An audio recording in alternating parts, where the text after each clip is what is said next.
আমার হায়াতের কসম, আমার ইমানের কসম, ওই আল্লাহর কসম করে বলছি যে আল্লাহর হাতে আমার জীবন।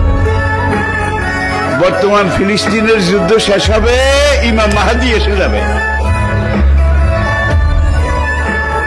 ইমাম মাহাদি আসার 9 বছর পরে, ইমাম মাহাদি আসার 9 বছর পরে ঈসা আলাইহিস সালাম আসবেন। আর ইমাম মাহাদি আসার পরে 9 বছর এটার মধ্যে দাজ্জাল তার আবির্ভাব ঘটবে। এমন সময় আমি আপনাদের সাথে কথা বলছি, হাদিসের ভাষ্য অনুযায়ী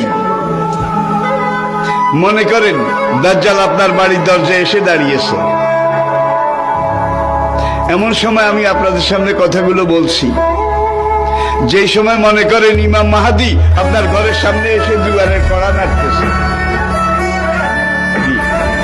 কত কাছে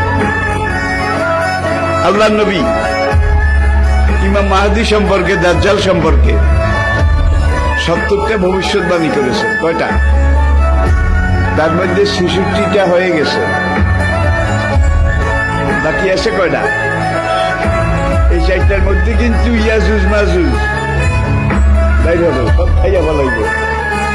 এবারে দাব্বাতুল আরদ কোরআনে আছে, দাব্বাতুল আরদ মক্কা এবং তায়েফের মাঝখানে জমিন ভেদ করে একটা জন্তু উঠবে।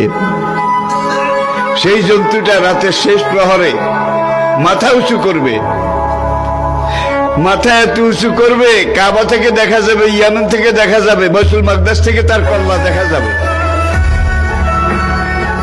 সে কল্লা উঁচু করে বলবে, হায় দুনিয়ার মানুষ, সে মুসলমান জাতি, দুর্ভাগ্য তোমাদের, আজকে রাতে আল্লাহ তওবার দরজা বন্ধ করে দিয়েছে।